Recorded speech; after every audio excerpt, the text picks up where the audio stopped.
Today, you're connected more than ever. Your friends, your family, your life. Having a partner that understands banking is what you do on your time, anywhere you like. It's about being connected. Renaissance Bank, understanding you.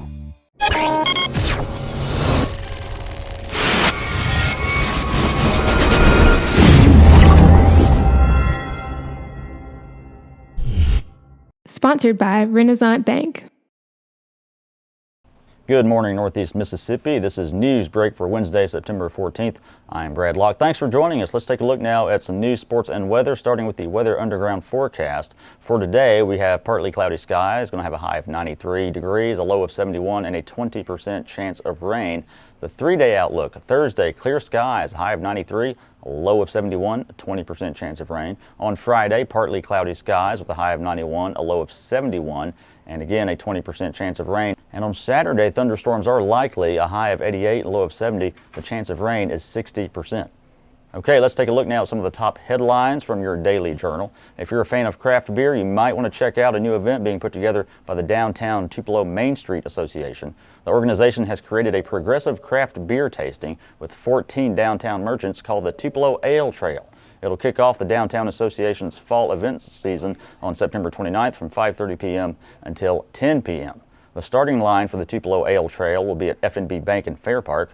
Once tasters progress through the 14 stops, an after-party awaits them at the Farmers Depot, hosted by Spring Street Cigars and Anthony's Pizza, with 4 microbrewery representatives available for more tasting.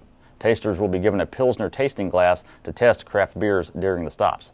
Tickets are $25 and can be purchased at the Downtown Association office at 108 South Broadway Street or online at eventbrite.com by searching Tupelo Ale Trail.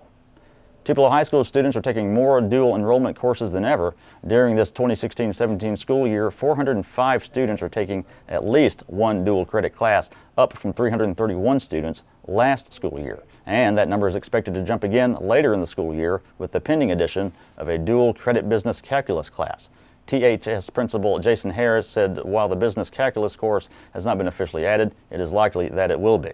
Dual credit courses, which are taught by Tupelo High teachers, are offered primarily through Itawamba Community College and Delta State University. Students earn both college credit at a fraction of the price and high school credit if they earn a C grade or above in the class. Dual credit courses offered at THS include college algebra, English composition 1, American literature, anatomy and physiology, British literature, U.S. history 2, ROTC, and Spanish 1. A dual credit Japanese course is also offered through the University of Mississippi and is taught by a UM instructor. A Lafayette County official soon will help lead the Mississippi Emergency Management Agency. David Shaw was named the Deputy Administrator with MEMA. He had been leading Lafayette County's Emergency Management Homeland Security Department for the last 7 years. When the position with MEMA came open, Executive Director Lee Smithson called Shaw to gauge his interest. Shaw said he hadn't planned on going anywhere, and it took some convincing for him to accept the job. The former highway patrolman had planned to retire in his native Lafayette County. He mulled the offer over the Labor Day weekend and sought advice from family and colleagues, and then he made up his mind to, quote, go for it. Shaw told the Lafayette County Board of Supervisors he was happy with his position and appreciated how they worked with him during his tenure. He will start his new job October the 1st. And in sports, after going winless his first 2 years at the helm, Larry Gann has the Vardaman High School football program back in familiar territory. The Rams are off to a 3-1 start this season and appear to be headed in the right direction after those 2 forgettable seasons in 2013 and 2014, followed by a 4-7 mark last year. Gann said the keys to Vardaman's success have been a better knowledge of the system and a better knowledge of expectations. The program was once a perennial contender in Class 1A, reaching the North Final as recently as 2011. So far this season, the Rams have defeated Bruce, Holka, and Coffeyville, with the lone loss coming against East Webster, which is the Daily Journal's number 5 ranked small school. Gann likes what he's seen from the defense, which has allowed only 8 points over the last 2 games. The offense is led by quarterback Trey Owen.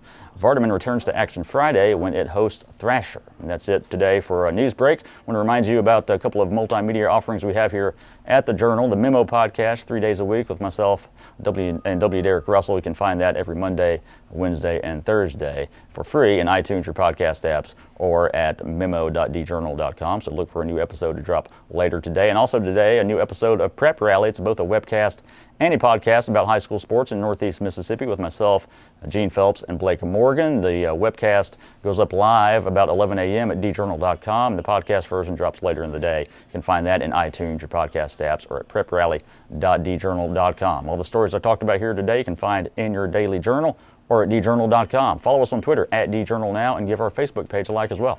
That's it for today. I'm Brad Locke. See you next time.